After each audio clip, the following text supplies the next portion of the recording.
રાજકોટ મહાનગરપાલિકા દ્વારા સ્વદેશી સાયક્લોથોનનું ભવ્ય આયોજન કરવામાં આવ્યું હતું, જેમાં હજારોની સંખ્યામાં રાજકોટવાસીઓ ઉત્સાહપૂર્વક જોડાયા હતા। આ સાયક્લોથોનમાં અંદાજે 3200થી વધુ લોકોએ ઓનલાઈન રજીસ્ટ્રેશન કરાવ્યું હતું અને 5 કિલોમીટરના રૂટ પર સાયકલ ચલાવી ફિટનેસનો સંદેશ આપ્યો હતો। આ કાર્યક્રમનો મુખ્ય હેતુ લોકોને સ્વાસ્થ્ય પ્રત્યે જાગૃત કરવા અને ભારતની સ્વદેશી વિચારધારાને પ્રોત્સાહન આપવાનો છે।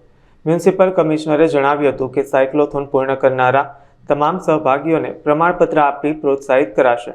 આ ઉપરાંત ભાગ લેનારા લોકો માટે ખાસ લકી ડ્રોનું પણ આયોજન કરવામાં આવ્યું છે, જેમાં પસંદ થયેલા 5 નસીબદાર વિજેતાઓને ઇનામ સ્વરૂપે નવી સાયકલ ભેટ આપવામાં આવશે। ભારત દેશના વડાપ્રધાન માનનીય નરેન્દ્રભાઈ મોદી સાહેબની ફિટ ઇન્ડિયાની મુહિમને સમગ્ર દેશની અંદર એક દિવસ એક રવિવાર સાયકલોથોન થવું જોઈએ। સાયકલો દેશના નાગરિકો ફેરવવા જોઈએ અને પોતાના આરોગ્યને સારું રાખવા માટેની આ ફિટ ઇન્ડિયાની મુહિમને આગળ વધારતા રાજ્યના માનનીય મુખ્યમંત્રી શ્રી ભૂપેન્દ્રભાઈ પટેલ, નાયબ મુખ્યમંત્રી શ્રી હર્ષભાઈ સંઘવી દ્વારા સમગ્ર ગુજરાતની અંદર સ્વદેશી સાયક્લોથોનનું આયોજન આજે આખા ગુજરાતના દરેક મહાનગરોની અંદર આજે યોજાઈ રહ્યું છે।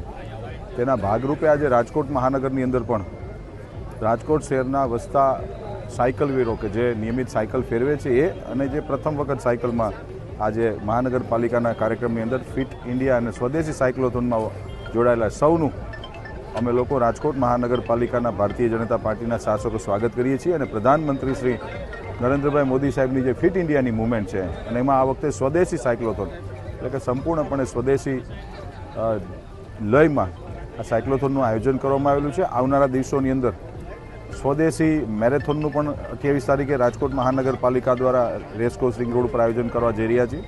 તો આપ સૌના માધ્યમથી રાજકોટ શહેરના નગરજનોને મારું નિમંત્રણ છે અને આપ આ કાર્યક્રમમાં સૌ રાજકોટના બાળકો, બહેનો, ભાઈઓ અને વડીલો જે જોડાણા એમનું પણ અમે સ્વાગત કરીએ છીએ। આજે રાજકોટ મહાનગરપાલિકા દ્વારા સ્વદેશી સાયક્લોથોન આ થીમ સાથે સાયક્લોથોનનું આયોજન થયું છે।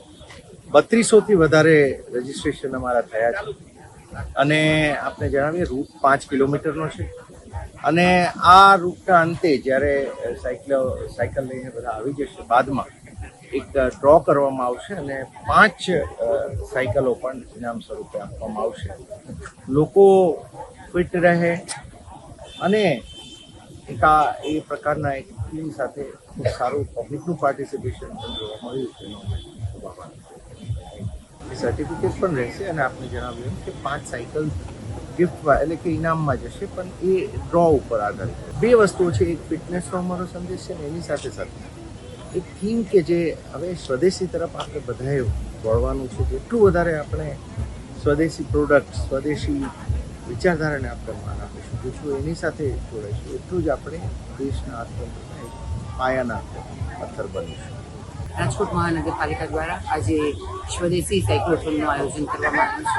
આપણે સૌ જાણીએ છીએ કે આજે પ્રખર વક્તા, કુશળ રાજકારણી અને આદર્શ નેતા એવા ભારત રત્ન શ્રી અટલ બિહારી વાજપેયીજીની આજે જન્મજયંતિ છે, ત્યારે આપણે સૌ એમની સાથે વંદન સાથે પ્રણામ કરી અને એમનો હંમેશા એક જ ઉદ્દેશ રહ્યો હતો કે એક ભારત શ્રેષ્ઠ ભારત બને, એ ઉદ્દેશથી સ્વસ્થ ભારત, સશક્ત ભારત અને આત્મનિર્ભર ભારત બને એ માટે થઈને આજે સ્વદેશી સાયક્લોથોનનું આયોજન કરવામાં આવ્યું છે। આપણે સૌ જાણીએ છીએ કે સાયકલ એ માત્ર 2 પૈડાનું વાહન નથી, પરંતુ એક સશક્ત સમાજ અને સ્વસ્થ સમાજની નિશાની છે ને આવનારા ભવિષ્ય માટે એ શુદ્ધ પર્યાવરણનું માટે સાયકલ એ ખૂબ જરૂરી છે।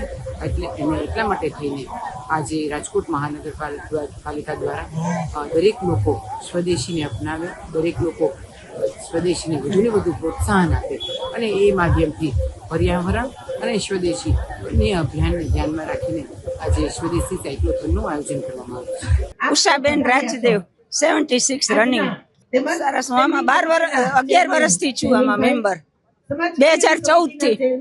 બસ અત્યારના યુવાનોને એ જ મેસેજ આપવાનો કે પોતાના સ્વાસ્થ્ય માટે પણ સાયકલિંગ ખૂબ જરૂરી છે। 25 થી 30 રોજ। હા હોય છે, ઘણા નાની ઉંમરના છોકરાઓને હું જોતી હોઉં છું કે બીપી ને ડાયાબિટીસ ને કોલેસ્ટ્રોલ ને બધી દવા લેતા હોય છે।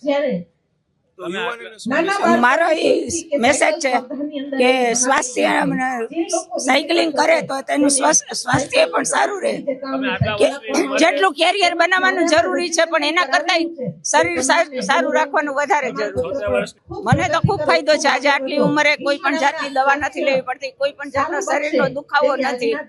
અને સવારે 6:30 વાગે એટલે ઘરની બહાર સાયકલ લઈને નીકળી જવું ને 8:30 ઘરે આવવું જરૂરી છે. કેમ કે સ્વાસ્થ્ય સારા સ્વાસ્થ્ય માટે કેરિયર બનાવવા જરૂરી એટલું એના કરતા પણ વધારે. કેમ કે તમારું શરીર સારું હશે તો જ તમે કેરિયર બનાવી શકશો, તમારા ફેમિલીનું, સમાજનું, દેશનું, બધાનું કલ્યાણ કરી શકશો. તમે જો સ્વસ્થ નહીં હો તો તમે શું કરી શકશો? કંઈ નહીં.